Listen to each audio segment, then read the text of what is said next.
হযরতে থানবী আল্লাহর গোলাম, মাহে রমজান আসার আগে আগে আল্লাহর গোলাম থানবী মাহে রমজান আসার আগে আগে আল্লাহর গোলাম বিভিন্ন মজমায় যাইতেন, এক একজনের খবর নিতেন, আর এক একজনের খবর নিয়ে নিয়ে আল্লাহর গোলাম লিস্ট করতেন, কার ঘরে খাবার আছে কার ঘরে খাবার নাই। হযরতে থানবী মাহে রমজানের আগে আগে এইভাবে তারা তালাশ করতেন।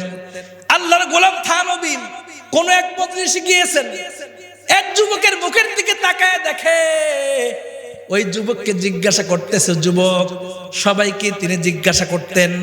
যুবকের মুখের দিকে তাকায় দেখে লম্বা লম্বা দাড়ি, চেহারাটা দেখে বড় মায়া লাগলো। হযরতে থানবী বলে, বাবা, মাথার মধ্যে হাত দিয়ে বলে, আব্বু তোমার ছেলে সন্তান কয়জন?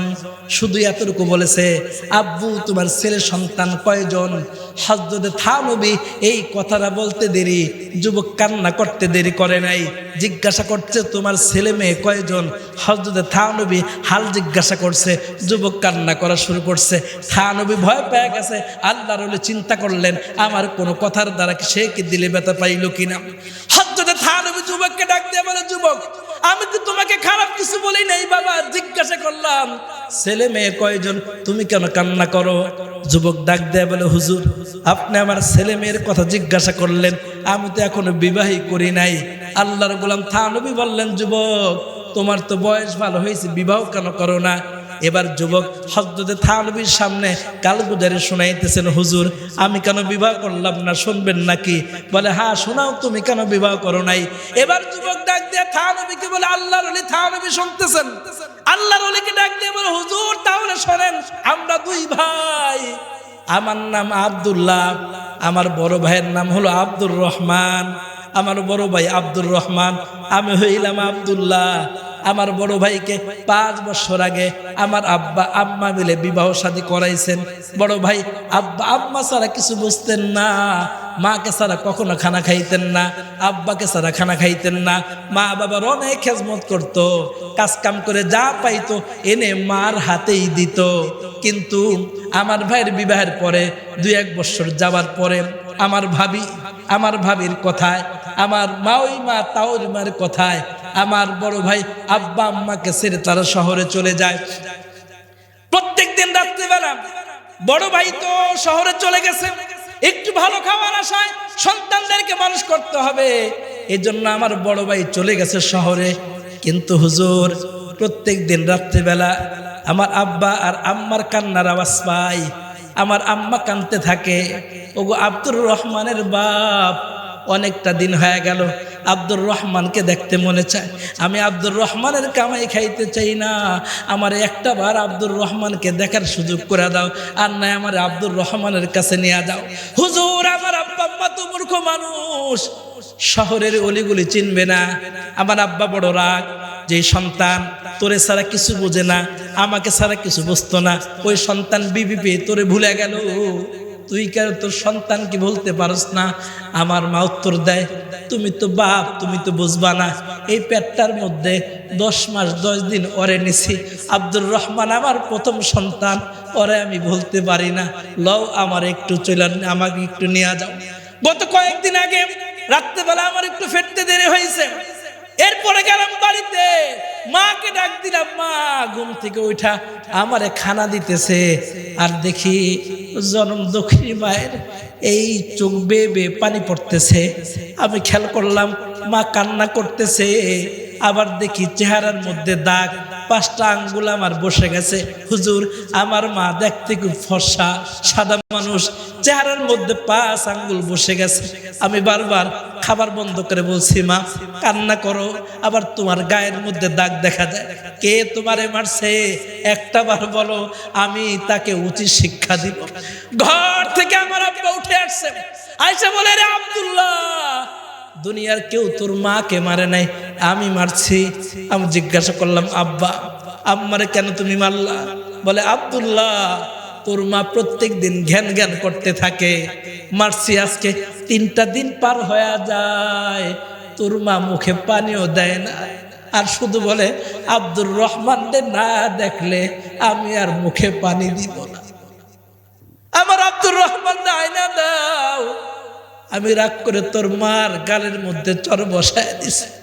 হুজুর এবার আপনি বলেন, আমার বড় ভাই বিবাহের পরে সে আমার মাকে ভুলে গেছে, বাবাকে ভুলে গেছে। আবার মা বাবা দৈনিক আব্দুর রহমানের জন্য কান্না করে, কারণ প্রথম সন্তান তারা বলতে পারে না। মুসলমান ইমানদার, একটু ভালো খাবার জন্য বুড়া মাটারে গ্রামে ফালায় গেল, বুড়া বাবাটারে গ্রামে ফালায় গেল, ইটালি চলে গেল, লন্ডন চলে গেল, ঢাকায় চলে গেল। একটু মার খোঁজ খবর নিতে পারো না, একটু মার খোঁজ খবর নিতে পারো না। হযরত থানবী বলে, এরে আল্লাহর গোলাম, ওই যে যুবক যে দৈনিক মাকে কান্না করায়, দৈনিক মাকে কাঁদায়, ওই যুবকের কোনো ইবাদত আল্লাহর দরবারে কবুল হবে না। এবার যুবক ডাক দিয়ে বলে, হুজুর এবার আপনি আমারে ফতোয়া দেন, আমি যদি বিবাহ করি, আমিও যদি বিবির ফিতনায় পড়ে, শ্বশুর শাশুড়ির ফিতনায় পড়ে আমি যদি আমার মাকে ভুলে যাই, তাহলে বলেন হুজুর বলেন আমার মা কিভাবে বাঁচবে, বাবাই কিভাবে বাঁচবে? এই জন্য সিদ্ধান্ত নিয়েছি যতদিন দুনিয়াতে থাকবো জৈবনের চাহিদা যেন না লাগে, এই জন্য সোমবার দিন রোজা রাখি, বৃহস্পতিবার দিন রোজা রাখি, প্রত্যেক মাসে 13, 14, 15, 3 দিন রোজা রাখি। জৈবনটাকে এইভাবে আমি থামায় রাখতেছি। মুসলমান ইমানদার, থানবীর জামানার ঘটনা এখন আমাদের প্রত্যেকের ঘরে ঘরে। বিবাহ করার আগে যুবকরা আলাদা অ্যাকাউন্ট করে, আওয়াজ করে কন্যা, কথা ঠিক না বেঠে? এখনো বিবাহ করে নাই। আরে আমিও তো মানুষ, আমারও তো আত্মীয় স্বজন আছে। অনেক সময় অনেকে বিদেশে থাকে, কারণ আলোচনা রেকর্ড হইতেছে, তো অনেকে বিদেশে থাকে। ফোন দিয়া বলে একটা অ্যাকাউন্ট করে দেওয়া যাবে কিনা? ও মুসলমান, আব্বা আম্মারে কান্দায়া তুমি অ্যাকাউন্ট করতেছো, এই অ্যাকাউন্ট তোমার দুনিয়াও হবে না, আখেরাতও হবে না। অনেকে মা বাবা মনে করে আমাদের সম্পদ মা বাবা নষ্ট করতেছে, এই জন্য বিবির নামে অ্যাকাউন্ট করে দেয়। বিদেশ আইসা বিবিও পায় না, টাকাও পায় না। আওয়াজ করে কোন ঠিক না বেঠে? এর জন্য আমার ভাই, কোনদিন মনের ভুলেও যারা বিদেশে থাকেন প্রবাসী বন্ধুদেরকে বলবো, যারা বিদেশে থাকে প্রবাসী আব্বা আম্মাদেরকে বলবো, সন্তানকে বুঝান, আপনার বন্ধুকে বুঝান, আব্বা আম্মা জীবিত থাকা অবস্থায় কোনোদিন স্ত্রীর নামে অ্যাকাউন্ট করা যাবে না। অ্যাকাউন্ট করলে আব্বা আম্মা বেজার হলে হতে পারে এরকম বহুত নজির। আমরা গেলাম উমরায়, এক ভদ্রলোক 30 বছর যাবত সৌদিতে আছে।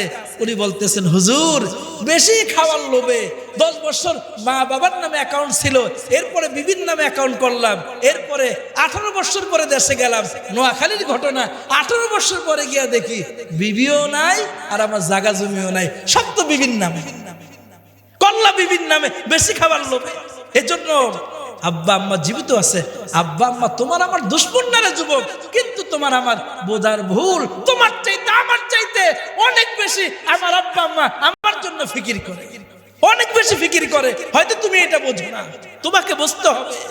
মা বাবা জীবিত থাকা অবস্থায় মা বাবার নামে তুমি অ্যাকাউন্ট করো, তাও যদি না করো তো নিজের নামে অ্যাকাউন্ট করো, বিবির নামে কইরো না।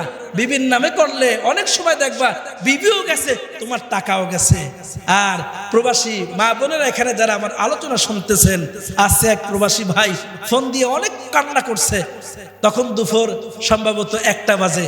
কেন কান্না করতেছে?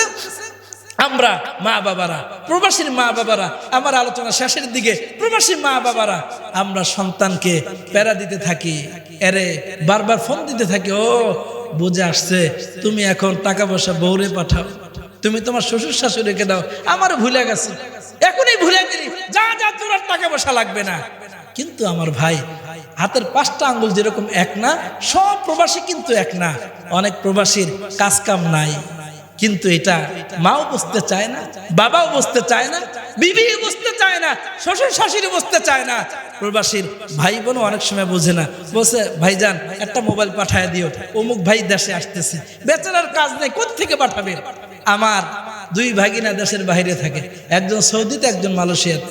সৌদিতে যেই ভাগিনা থাকে 2.5 বছর হয়েছে গেছে, 2.5 বছর। এই 2.5 বছরে 50,000 টাকাও পাঠায় নাই, চাকরি নেই, কাজ নাই, এক মালিকের কাজ করছে 4 মাস, বেতন দেয় না। আবার এই 2 বছরে গ্রাম থেকে টাকা পাঠায় আবার আকামা বানাইছে। আমার বোনটা যথেষ্ট বুঝমান, দিনদার। আমার বোন বলে ওরা থাকলে তো আমার কাছেই পাঠাবে, এজন্য প্রবাসী ভাইটাকে এইভাবে কষ্ট না দেই, তার উপরে অযথাই সন্দেহ না করি। আমি যারা প্রবাসীর মা বাবা আছেন তাদেরকে একটা দোয়া শিখাই দেই। এই দোয়াটা আপনি করবেন প্রত্যেক দিন ঘুমানোর আগে 40 বার ইস্তেগফার পড়বেন, আস্তাগফিরুল্লাহ আস্তাগফিরুল্লাহ। আর প্রত্যেক নামাজের পরে একটা দোয়া পড়বেন, লা হাওলা ওয়ালা কুওয়াতা ইল্লা বিল্লাহ। এতটুকু পড়বেন, দুনিয়া কিয়ামত হয়ে যাবে, আপনার সন্তানকে কেউ নিতে পারবে না। আপনি তো এই ধান্দা আছেন, বিবাহ করাইছেন, সন্তান মনে হয় এবার শ্বশুর বাড়িতে চলে গেছে, না যাবে না। আপনি এই আমলটা করেন, ইস্তেগফার 40 বার করবেন ঘুমানোর আগে, আর প্রত্যেক নামাজের পরে লা হাওলা ওয়ালা কুওয়াতা ইল্লা বিল্লাহ। এই একই আমল আমি আমার বোনকে বলবো যে এই বোন আমার আলোচনা শুনতেছেন, আপনার স্বামী বিদেশে থাকে, হতে পারে আপনার স্বামী বিদেশে গিয়ে পরকিয়া করতে পারে, হতে পারে এরকম। আপনার স্বামী পরকিয়া করবে না, অন্যকে বিবাহ করবে না, আপনাকে না জানায়। যদি আপনি এই দোয়াটা করতে পারেন সব সময়, লা হাওলা ওয়ালা কুওয়াতা ইল্লা বিল্লাহ, আর হলো ইস্তেগফার পড়া, আস্তাগফিরুল্লাহ আস্তাগফিরুল্লাহ। এই আমলটা প্রবাসীর আব্বা আম্মাও করেন, সন্তান হারাবে না। আর প্রবাসীর স্ত্রীও এই আমলটা করেন, আপনার স্বামী হারায়া যাবে না, আপনার কাছেই আসবে। তাদেরকে বোঝার চেষ্টা করেন, তাদেরকে কষ্ট দিয়েন না, অযথাই খারাপ ধারণা করেন না। মুমিনের তো হবে জন্নুল মুমিনিনা খায়রা, মুমিনের তো মুমিনের প্রতি ভালো ধারণা থাকা চাই। তাহলে আপনি একজন মুমিন, আপনার সন্তানের উপরে কেন খারাপ ধারণা করেন? এজন্য আপনি বাবা দায়ী, আপনি মা দায়ী, আপনি তার স্ত্রী আপনি দায়ী, আপনি তার ভাই বোন আপনি দায়ী। কারণ আপনারা তাকে বারবার প্যারা দিচ্ছেন। এই বারবার প্যারা দেওয়ার কারণে ছেলেটা, স্বামীটা, নিজের সন্তানটা লজ্জা বুঝ না দেখাইতে পারে, আসলে তো কাজ নেই, ছেলেটা আত্মহত্যা করছে। এজন্য একটু সবাই আওয়াজ করে বলেন, রিজিকের মালিক কে? আপনি আপনার সন্তানের জন্য, রিজিকের জন্য দোয়া করেন 5 ওয়াক্ত নামাজের পরে। ও প্রবাসী বন্ধুর স্ত্রী, তোমাকে আমি বলছি, স্বামী টাকা পাঠায়, সিনেমায় যাও, লিপস্টিক কেন, এই কেন, সেই কেন, স্বামীর জন্য কি 2 রাকাত নামাজ পড়ে দোয়া করছো? করো না তো, খালি অভিযোগ তোমার। প্রবাসীর মা বাবা এখানে যারা আছেন, আমরা কি সন্তানের জন্য আলাদা প্রত্যেকদিন 2 রাকাত নামাজ পড়ে দোয়া করি? করি না তো, শুধু অভিযোগ। যদি সন্তান টাকা না পাঠাইতে পারে, 2 রাকাত পড়ে নামাজ পড়ে আল্লাহর কাছে দোয়া করেন না। আল্লাহর পয়গম্বর বলেন, রাতের 2টা বাজে 2 রাকাত নামাজ পড়েন, 2 ঠোঁট দিয়ে কান্না করেন, 2 চোখ দিয়ে 2 ফোঁটা পানি ছাড়েন, কাঁদতে থাকেন, ছাড়তে থাকেন। মালিক তো বলছেন, মা বাবার দোয়া কখনো বৃথা যায় না। ইমাম বুখারী বলেন, আব্বা আম্মাকে সতর্ক করেন, ও মা বাবা, সন্তানকে বদদুয়া দিও না, দোয়া দাও। বিবিদেরকে বলছেন আল্লাহর নবী, তুমি তোমার স্বামীর জন্য দোয়া করো, বদদুয়া করো না। এরকম রাত্রে স্বামীর জন্য কান্না করেন না, সন্তানের জন্য রাত্রিবেলা কান্না করেন না। 1 দিন 2 দিন 3 দিন 1 মাস 2 মাস 3 মাস, এক সময় মালিক আপনার দোয়া কবুল করবে, সন্তানকে দেশে টাকা পাঠাবার তৌফিক দিবে। এজন্য আমরা আমাদের প্রবাসী সন্তানদের জন্য আল্লাহর কাছে দোয়া করব, প্রবাসী বন্ধুদের জন্য দোয়া করব, প্রবাসীদের ব্যাপারে খারাপ ধারণা করব না। কারণ এই চোখে দেখে আসছি যে প্রবাসী বিএ পাস, MA পাস, প্রবাসী বিএ পাস, সৌদিতে দেখে আসছি বাথরুমের কাজ করে, কার জন্য? তোমার জন্য করে। এ বোন তোমার জন্য করে, বোন এই আব্বা তোমার জন্য করে। ওগো মা, তুমি আমার আলোচনা শুনতেছো, তোমার জন্য তোমার সন্তান সেখানে সুইপারের কাজ করে, 8 ঘন্টা কাজ করার পরে আরো 8 ঘন্টা সে ওভারটাইম করে তোমার জন্য।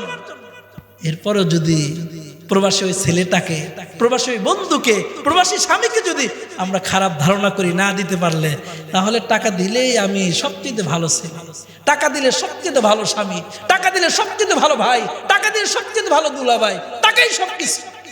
অন্য 10 জনের মতো না হয়ে আমি আমার সন্তানের প্রতি, প্রবাসী বন্ধুর প্রতি আমরা যথেষ্ট হয়ে খেয়াল রাখবো, সতর্ক হয়ে খেয়াল রাখবো। আল্লাহ পাক রব্বুল আলামিন যারা দেশের বাইরে থাকে তাদের জন্য প্রত্যেক নামাজের পরে স্ত্রী স্বামীর জন্য, মা বাবা ছেলের জন্য, সন্তানের জন্য, ভাই বোনের জন্য, বোন ভাইয়ের জন্য আমাদের প্রত্যেককে এই আমলগুলো করে দোয়া করবার তৌফিক দান করে। আমিন। ওয়া আখির দাওয়ানা আলহামদুলিল্লাহি রাব্বিল আলামিন।